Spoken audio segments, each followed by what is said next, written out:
Welcome back, everybody. It is April the 9th, 2020.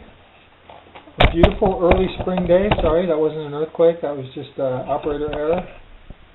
Beautiful spring day. It's about 2:15 in the afternoon. Just got this package delivered. It is another edition of New Guitar Day. And this guitar is a replica, hopefully not an exact replica based on the problem I had with the last one. This is another Danelectro 12 string. I ended my last video by saying that if I came back, that meant that I sent the other one back, and I did. And its problem was the action was excessively high, the saddles were as low as they could go, and the only remedy was to put in a neck pocket.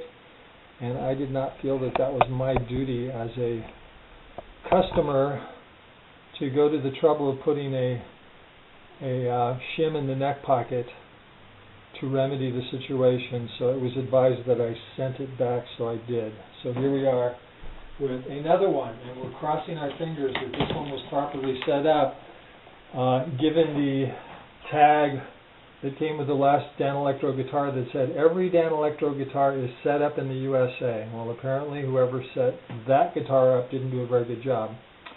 A funny little side story, of course, this guitar traveled all the way from Kansas City, Missouri to Great Falls, Montana, and when the UPS guy set the package down, literally the pack of strings fell out. So it was really lucky that it made it all the way, because if these would have fallen out, no one would have had any idea that they were connected to this purchase and this guitar. And it would have been a debacle, I tell you. I would have been really disappointed that I spent $7.50 on a pack of strings and they wouldn't have been in there. But I do consider myself to be a lucky guy. Let's hope that luck continues here as Kitty inspects. And my greatest hope is that this guitar truly was set up by somebody who knew what they were doing, and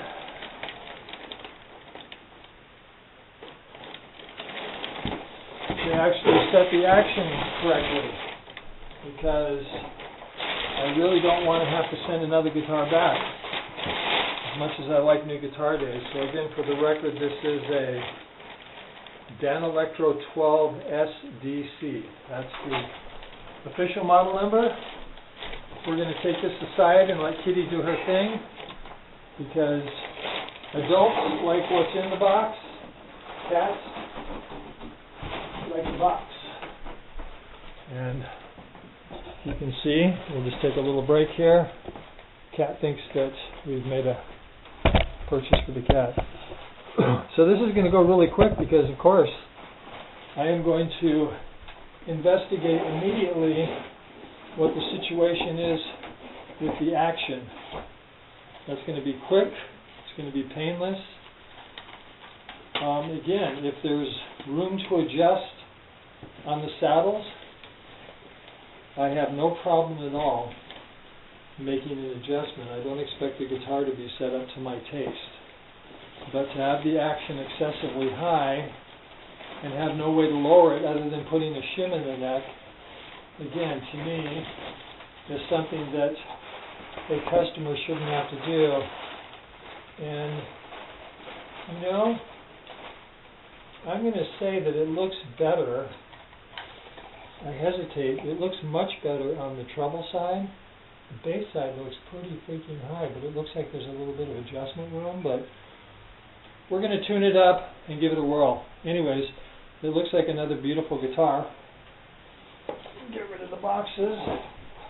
Take a look. The other one was just absolutely flawless. So I'm assuming that this one, that action is still pretty dang high, I have to say. And we'll see if we can work around it. It looks better on the treble side. Nice rosewood fretboard. It looks like a beauty. So we're going to see if we can work with it. Really don't want to have to send it back. Yeah, really don't. So I'm going to go ahead and tune it up, plug it in, give it a whirl, and we'll be back. So there you go. we're getting really quick at this. We've taken up a whole 2.5 minutes, so we'll be back. Okay, well, we're back. It is a few hours later. It's now 7 o'clock in the evening, which, by the way, you can tell in the springtime. That sun is still up, which is really nice because a few months ago it would have been pitch black for the last 3 hours. Final conclusion, this is a really sweet guitar. I'm really glad that I took a chance and got another one. The action's not quite as low as I'd like it, but then again, when you're playing a 12 string, most of the stuff that I play is well below the 12th fret. It's certainly not a shred guitar. The way the heel is on a guitar and the way that the strap attaches to the guitar, you really can't go much further up than the 14th fret, and I don't play up there that much anyways. And in the lower regions, it's in tune, it's intonated. And one of the interesting things about this guitar, and I can say this for this one and the one that I had previously, this guitar stays in tune amazingly well. I tuned it up, I stretched the strings once, tuned it up again, and it just really holds a tune really nice. Has a really nice chime to it. Clearly it's not an expensive Rickenbacker, but you know, I've played a Rickenbacker before and I wasn't that impressed. And for the money, you just really can't beat this. I do believe this is probably the least expensive brand new 12-string electric you can get. I could be wrong. There may be a few that are a little lower price than this. But this thing just plays really nice. It feels good.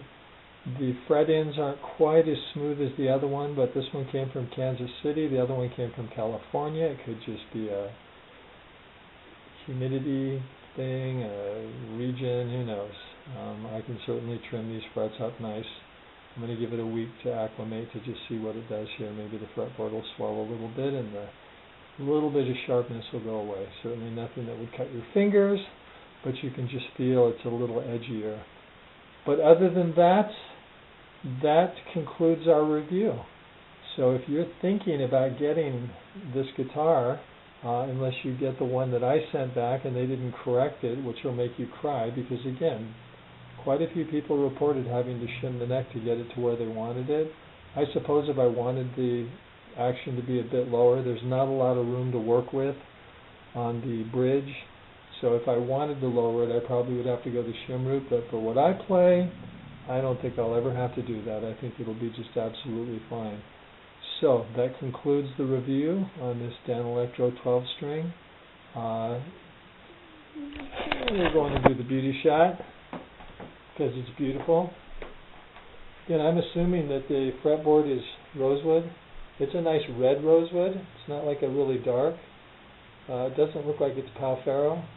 It certainly doesn't look like it's Indian Laurel, so I'm just going to trust them. One of the interesting things is on the website it lists this guitar as having like a 7.25 radius. Not even close. All the other Danelectros show 14 radius, and I'm guessing that's what this is. This feels like a very flat fingerboard, but it feels really good. And again, you don't bend anything on this, where I guess a flatter radius is helpful for bends, but with the 12 strings there's not much bending going on. But it's just a really pretty guitar. The pickup switch is flakier than flake. It works fine. It's just really cheesy feeling, but again, what do you expect? So there you go. That concludes. If you're interested, if you thought about getting an electric 12-string, I would highly recommend this, especially when it's on sale. It's a really great price, but even when it's not on sale, it's certainly within the realm of just, yeah, it's a decent guitar. So there you go.